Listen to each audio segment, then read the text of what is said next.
Hello बच्चे, last chapter में basic concepts of organic chemistry में हमने आपसे डिस्कस किया, आपको सिखाया हमने कि स्ट्रक्चर को, ऑर्गेनिक कंपाउंड के स्ट्रक्चर को कैसे रिप्रेजेंट करते हैं। हमने लुईस स्ट्रक्चर समझाया, आपको बॉन्ड लाइन स्ट्रक्चर समझाया, कंडेंस फॉर्मूला समझाया। उसके बाद हमने डिग्री पढ़ाया, डिग्री ऑफ अनसैचुरेशन क्या होता है, डिग्री ऑफ कार्बन क्या होता है, degree of hydrogen, degree of halogen, degree of alcohol, degree of nitrogen in amines and amides, है ना। तो ये सब हमने देखने के बाद हमने होमोलोगस सीरीज पढ़ा, फंक्शनल ग्रुप पढ़ा और सिग्मा बॉन्ड पाई बॉन्ड के बारे में भी थोड़ी जानकारी ली है उसमें। आज के टॉपिक में हम नया टॉपिक स्टार्ट करने जा रहे हैं, IUPAC nomenclature, IUPAC nomenclature of organic compound. देखिए, कोई भी ऑर्गेनिक कंपाउंड है उसका नोमेनक्लेचर दो तरीके से हम कर सकते हैं। एक तो common system of nomenclature, trivial system of nomenclature, और दूसरा IUPAC system of nomenclature. IUPAC system of nomenclature क्या है? IUPAC क्या है? IUPAC है यूनियन, है एक union, international union, international union of pure and applied chemistry. International union of pure and applied chemistry rules बनाती है किसी भी ऑर्गेनिक कंपाउंड के नोमेनक्लेचर के लिए, है ना। और उसी रूल्स को हम यहाँ पे डिस्कस करेंगे और उसी रूल के तहत हम नोमेनक्लेचर करेंगे किसी भी ऑर्गेनिक कंपाउंड का। तो चलिए शुरू करते हैं।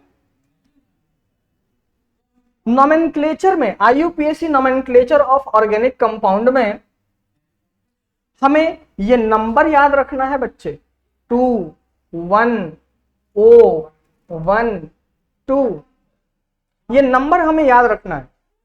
ये नंबर बड़ा काम आने वाला है IUPAC नोमेनक्लेचर में। कैसे सर?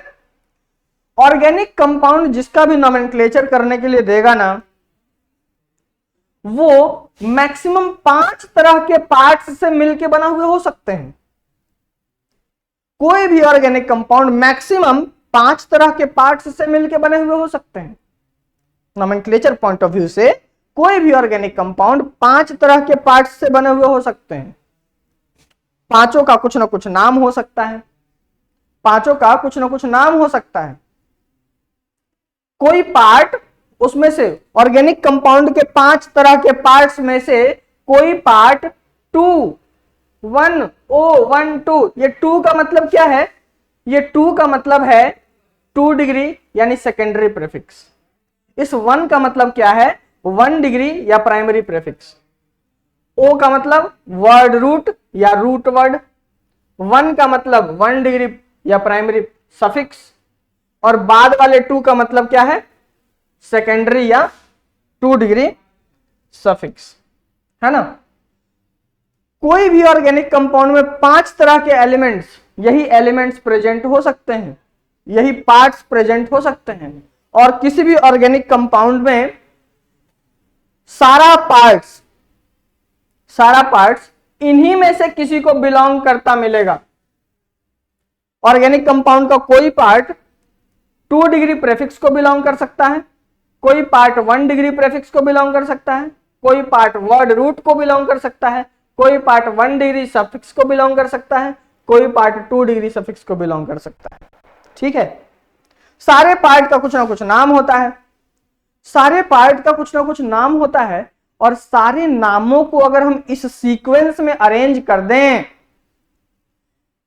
कि 2 डिग्री प्रीफिक्स वाले जो पार्ट्स हैं उन सब का नाम सबसे पहले लिख दें हम, उसके बाद 1 डिग्री यानी प्राइमरी प्रीफिक्स का नाम उसके बाद लिखें, उसके बाद वर्ड रूट का नाम लिखें, उसके बाद 1 डिग्री यानी प्राइमरी सफिक्स का नाम लिखें, उसके बाद 2 डिग्री यानी कि सेकेंडरी सफिक्स का नाम लिख देंगे।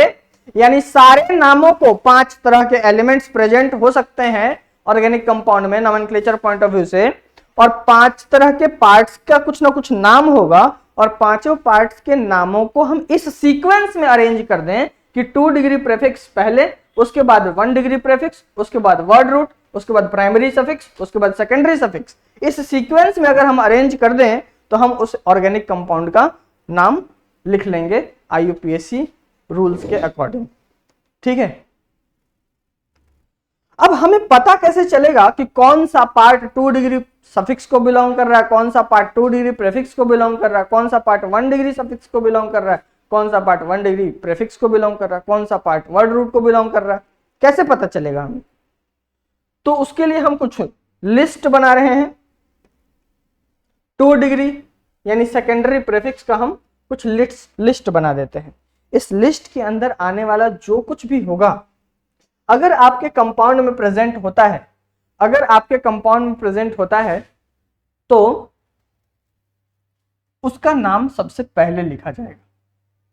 ठीक है, कंपाउंड के नाम के सबसे शुरुआत में जब नाम लिखने लगेंगे तो सेकेंडरी प्रेफिक्स का नाम हम सबसे पहले लिखेंगे। सेकेंडरी प्रेफिक्स में कौन कौन आता है? तो सेकेंडरी प्रेफिक्स में सबसे पहले मान लीजिए कि अगर आपके कंपाउंड में फ्लोरीन लगा हुआ है, फ्लोरीन फ्लोरीन फ्लोरीन, तो ये 2 डिग्री यानी सेकेंडरी प्रेफिक्स का चीज है, प्रेफिक्स का पार्ट है, और इसका कुछ ना कुछ नाम भी होता है ना जी, तो इसके लिए लिखेंगे फ्लोरो। क्लोरीन जब प्रेजेंट रहेगा तो इसके लिए लिखेंगे क्लोरो। ब्रोमीन जब प्रेजेंट रहेगा तो इसके लिए लिखेंगे ब्रोमो, और आयोडीन जब प्रेजेंट रहेगा तो इसके लिए लिखेंगे आयोडो। ये जो कुछ भी मैं इस लिस्ट में लिख रहा हूं सब 2 डिग्री प्रेफिक्स का चीज है।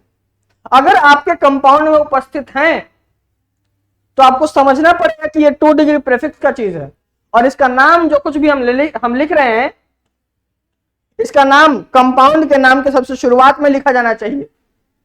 ठीक है, fluoro, chloro, bromo, iodo, nitro, nitroso. अगर आपके कंपाउंड में नाइट्रोजन जुड़ा हुआ है, नाइट्रोजन डबल बॉन्ड से ऑक्सीजन से जुड़ा हुआ है, और कोऑर्डिनेट बॉन्ड से एक और ऑक्सीजन से जुड़ा हुआ है, यानी कि NO2 N जुड़ा हुआ है और N से 2 ऑक्सीजन जुड़ा हुआ है NO2, तो इसको हम बोलेंगे नाइट्रो। क्या बोलेंगे इसको बोलेंगे नाइट्रो। ठीक है, अब एक चीज है, देखिए ऑर्गेनिक कंपाउंड से जुड़ा हुआ है नाइट्रोजन और डबल बॉन्ड से ऑक्सीजन से जुड़ा हुआ है सिर्फ, तो इसको हम बोलेंगे नाइट्रोसो।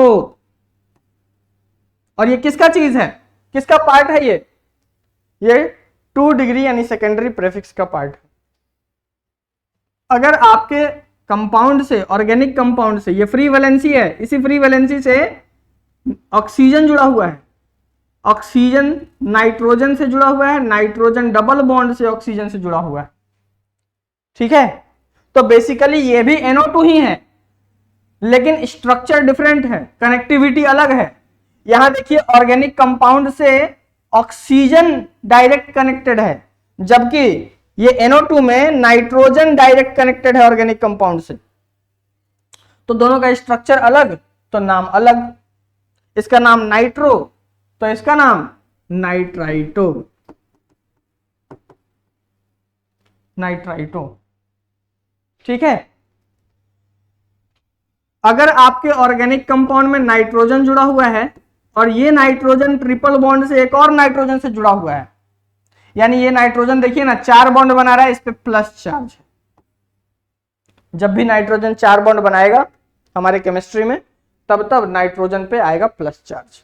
ठीक है, तो इसको बोलेंगे डाई एजो ग्रुप। ठीक है, और अगर मान लीजिए ऑर्गेनिक कंपाउंड से ऑक्सीजन जुड़ा हुआ है और इससे जुड़ा हुआ है CH3 समझते हैं ना आप, मिथाइल ग्रुप, तो methyl plus oxygen methoxy. Oxygen अगर इथाइल ग्रुप से जुड़ा हुआ है तो इसको बोलेंगे हम इथॉक्सी। ऑक्सीजन अगर प्रोपाइल ग्रुप से, नॉर्मल प्रोपाइल ग्रुप से जुड़ा हुआ है तो इसको बोलेंगे प्रोपॉक्सी। ऑक्सीजन अगर आइसोप्रोपाइल ग्रुप से जुड़ा हुआ है तो इसको बोलेंगे आइसोप्रोपॉक्सी।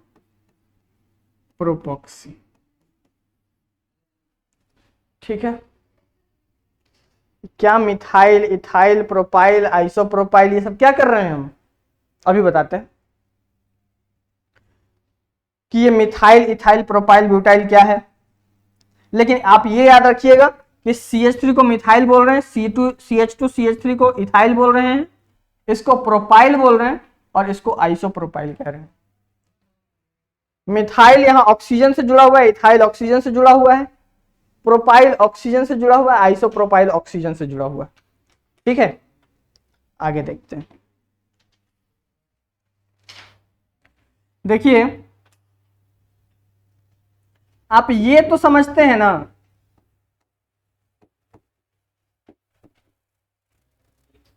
ये समझते हैं ये क्या है, ये मीथेन है, ये है मीथेन। और मीथेन में से, ये मीथेन है हमारा, और मीथेन में से एक हाइड्रोजन आप हटा दीजिए, माइनस हाइड्रोजन, तो क्या मिलेगा, तो मिलेगा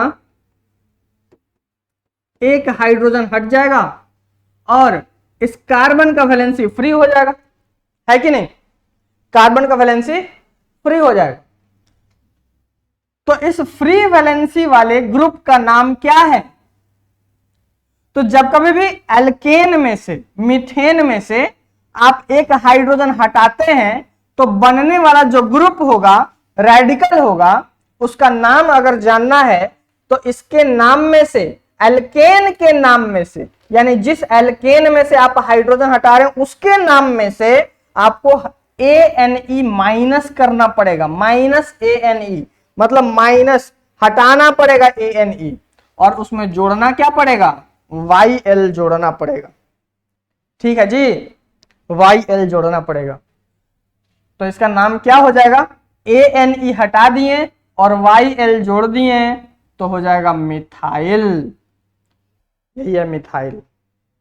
यानी मिथाइल क्या है, मिथाइल मीथेन से अगर एक हाइड्रोजन हटाने के बाद जो रेडिकल या ग्रुप बनता है उसी ग्रुप को हम बोल रहे हैं मिथाइल ग्रुप।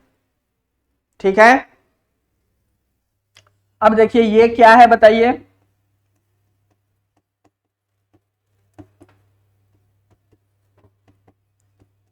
बोलो जी ये क्या है, ये है आपका इथेन। इथेन, और दोनों में से किसी कार्बन पर से एक हाइड्रोजन हटा दीजिए, दोनों में से किसी भी कार्बन पर से एक हाइड्रोजन हटाना है आपको, मतलब माइनस हाइड्रोजन कर दिए तो इस कार्बन से अगर हाइड्रोजन हटा दिए तो इस कार्बन पर 3 हाइड्रोजन था, 2 बचा, दूसरे कार्बन पर 3 का 3 रहेगा क्योंकि हम एक ही हाइड्रोजन हटाए हैं।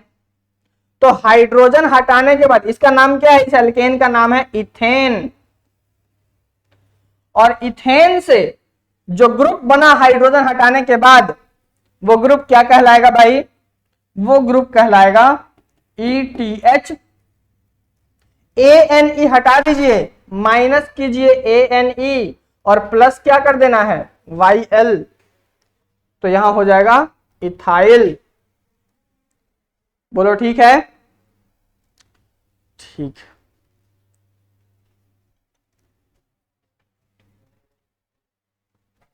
उसी तरह से देखिए यहां 3 कार्बन है और हर जगह जितना हाइड्रोजन होना चाहिए उतना है। ठीक है, मैं क्या कर रहा हूं कि सबसे किनारे वाले कार्बन पर से एक हाइड्रोजन हटा रहा हूं।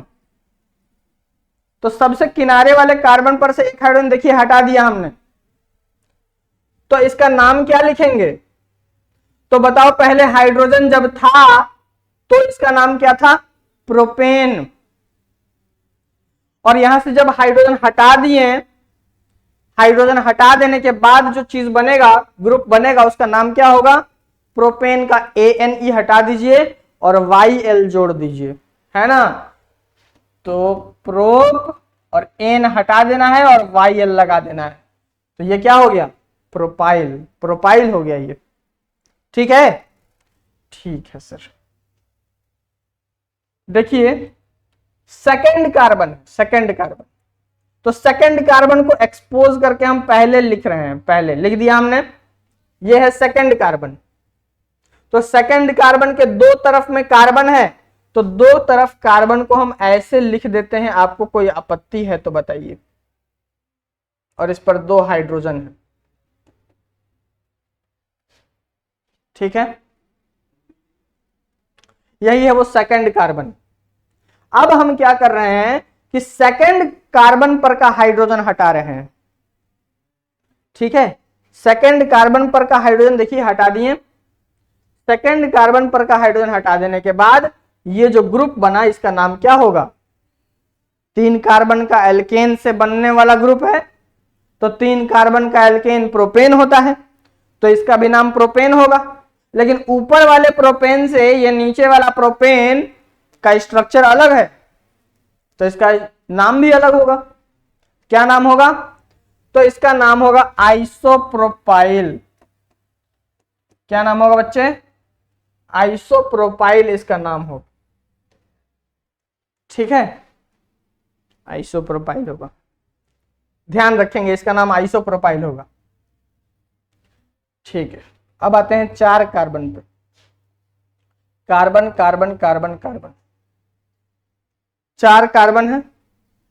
4 कार्बन पे यहां देखिए 3 हाइड्रोजन इसके पास है, इसके पास 2 हाइड्रोजन, इसके पास 2 हाइड्रोजन, इसके पास 3 हाइड्रोजन। हर जगह जहां जितना हाइड्रोजन होना चाहिए उतना है। कार्बन की 4 वैलेंसी को मद्देनजर रखते हुए हमने हाइड्रोजन हर जगह फुलफिल कर दिया है, ठीक है। और उसके बाद हम फर्स्ट वाले कार्बन से हम हाइड्रोजन हटा रहे हैं, तो वहां 3 हाइड्रोजन है, तो 3 हाइड्रोजन के बाद यहां कितना हाइड्रोजन बच जाएगा? एक हाइड्रोजन हटाने के बाद, एक हाइड्रोजन हटाने के बाद बच्चे यहां बचेगा 2 हाइड्रोजन, है कि नहीं? यहां बचेगा बच्चे 2 हाइड्रोजन, और इस कार्बन की वैलेंसी हो जाएगी फ्री। इस कार्बन की वैलेंसी हो जाएगी फ्री। तो इसका नाम क्या होगा? जब हाइड्रोजन था तो इस एल्केन का नाम क्या था? ब्यूटेन। तो इसका नाम क्या होगा? इसका भी नाम, इसका ब्यूटाइल नाम होगा, ब्यूटाइल। क्योंकि ANE हटा दिए, हाइड्रोजन के हटने के साथ ANE हटा दिया और YL जोड़ दिया, तो ये ब्यूटाइल है। कौन सा ब्यूटाइल? स्ट्रेट चेन में जुड़ा हुआ है सारा कार्बन, इसलिए नॉर्मल ब्यूटाइल। यहां भी स्ट्रेट चेन में जुड़ा हुआ है सारा कार्बन, इसलिए ये नॉर्मल प्रोपाइल, और ये आइसोप्रोपाइल, ठीक है। अब देखिए सेकंड कार्बन से हम हटाने वाले हैं हाइड्रोजन। ये देखिए सेकंड कार्बन को हमने एक्सपोज करके लिख दिया सबसे आगे में। तो आगे लिखिए या कहीं भी लिखिए, आप ये ध्यान रखिए कि सेकंड वाला कार्बन के 2 तरफ में कार्बन है, तो दूसरे तरफ वाले कार्बन को हम ऐसे दिखा देते हैं CH3, और इस पर 2 हाइड्रोजन है ना, ऐसे दिखा दिया, ठीक है।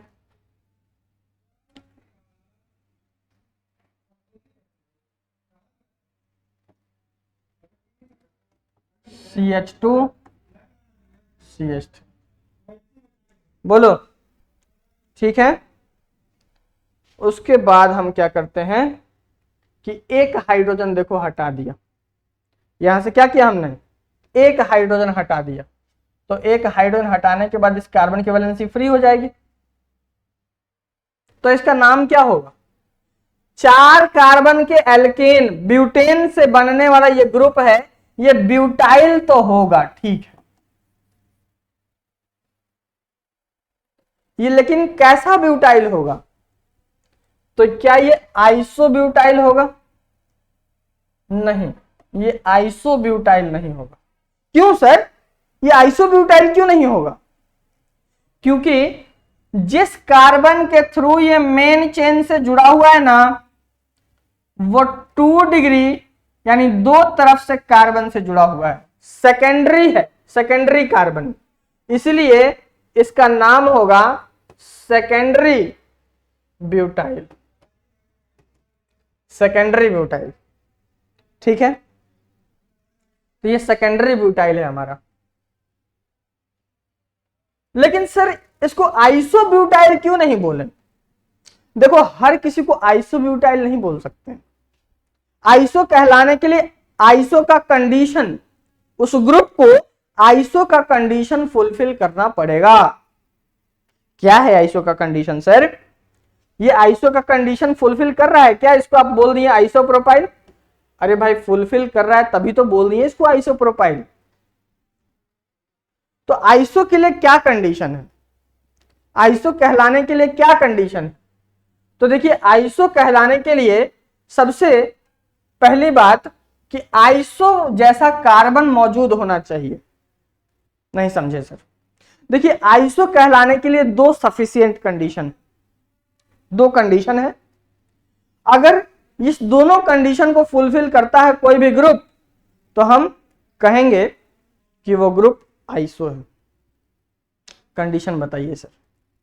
कंडीशन है कि जिस ग्रुप को आप आइसो कहना चाहते हैं उसमें एक कार्बन कहीं भी ऐसा होना चाहिए, पूरे ग्रुप में कहीं भी एक कार्बन ऐसा होना चाहिए जो कार्बन दो तरफ से मिथाइल से जुड़ा हुआ हो। मिथाइल समझते हैं? CH3, दो तरफ से मिथाइल से जुड़ा हुआ हो और एक तरफ से हाइड्रोजन से जुड़ा हुआ हो। बस यही दो कंडीशन है सर। दो कंडीशन कौन कौन? कि एक कार्बन ऐसा होना चाहिए जो दो तरफ से मिथाइल से जुड़ा होना चाहिए, पहला कंडीशन। और दूसरा कंडीशन कि एक तरफ से हाइड्रोजन से जुड़ा हुआ होना चाहिए, यही है दूसरा कंडीशन। इन दोनों कंडीशन को फुलफिल करता है कोई भी ग्रुप, तो हम कहेंगे कि उसमें आइसो वाला कार्बन प्रेजेंट है। और आइसो वाला कार्बन प्रेजेंट है तो हम उस ग्रुप को आइसो ग्रुप कह सकते हैं। सर इसको आपने आइसो प्रोपाइल कहा था, इसमें आइसो कहलाने के लिए कंडीशन फुलफिल कर रहा है क्या? देखिए, आइसो कहलाने के लिए कंडीशन फुलफिल कर रहा है कि नहीं? इस पूरे ग्रुप में क्या एक कार्बन आपको दिख रहा है जो कि दो तरफ से मिथाइल से और एक तरफ से हाइड्रोजन से जुड़ा हुआ है? तो आइसो का कंडीशन फुलफिल कर रहा है, तो इसको हम आइसो प्रोपाइल कह दिए। ठीक है, उसके बाद आइसोब्यूटाइल कहलाने के लिए एक कार्बन ऐसा होना चाहिए उस पूरे ग्रुप में कहीं भी जो कि दो तरफ से मिथाइल से जुड़ा हुआ हो और एक तरफ से हाइड्रोजन से जुड़ा हुआ। और चौथे तरफ में आप कार्बन बढ़ा सकते हैं, क्योंकि तीन तरफ का बुकिंग हमने कर लिया है, दो तरफ से मिथाइल के लिए और एक तरफ से हाइड्रोजन के लिए। तीन तरफ का बुकिंग हो चुका है आइसो के लिए। अगर आपको चार कार्बन का आइसो ड्रॉ करना है, आइसोब्यूटाइल ड्रॉ करना है, आइसोब्यूटाइल का स्ट्रक्चर ड्रॉ करना है, तो आप चौथा कार्बन यहां बढ़ा दीजिए। और चौथा कार्बन बढ़ाइएगा तो यहां से इस चौथे कार्बन का वैलेंसी फ्री कर दीजिएगा, तो ये बन जाएगा आपका आइसोब्यूटाइल। सर जिस तरह से इसको 2 डिग्री हम कह दिए, क्योंकि ये दो तरफ से कार्बन से जुड़ा हुआ था, चार कार्बन के अल्काइल ग्रुप में हम ऐसा भी तो कॉम्बिनेशन बना सकते हैं जो कार्बन तीन तरफ से कार्बन से जुड़ा हुआ रहे और इसकी वैलेंसी फ्री रहे। CH3 CH3 CH3, चार कार्बन का अल्काइल ग्रुप कुछ ऐसा भी तो हो सकता है जिसमें जिस कार्बन की वैलेंसी फ्री है वो 3 डिग्री कार्बन हो, टर्शियरी कार्बन हो। तो इसको हम क्या टर्शियरी ब्यूटाइल बोल सकते हैं? टर्शियरी को शॉर्ट में टर्ट लिख रहे हैं, टर्ट, टर्शियरी ब्यूटाइल। हाँ कह सकते हैं इसको टर्शियरी ब्यूटाइल, इसको टर्शियरी ब्यूटाइल कह सकते हैं। क्यों? क्योंकि इसमें टर्शियरी कार्बन प्रेजेंट है और टर्शियरी कार्बन की वैलेंसी फ्री है। तो टर्शियरी कार्बन की वैलेंसी फ्री है, चार कार्बन का अल्काइल ग्रुप है, तो इसको हम टर्शियरी ब्यूटाइल क्योंकि 4 कार्बन का अल्काइल ग्रुप है, इसलिए टर्शियरी ब्यूटाइल कह सकते हैं। ठीक है, ठीक है सर, आगे बोलिए। उसके बाद अब आते हैं 5 कार्बन पे। तो 5 कार्बन पे तो सबसे पहले नॉर्मल पेंटाइल, 5 कार्बन और पहले वाले कार्बन पर से वैलेंसी फ्री करवा दिया हमने, नॉर्मल पेंटाइल। ये क्या हो गया? Normal pentyl. क्या आप आइसोपेंटाइल ड्रॉ कर सकते हैं?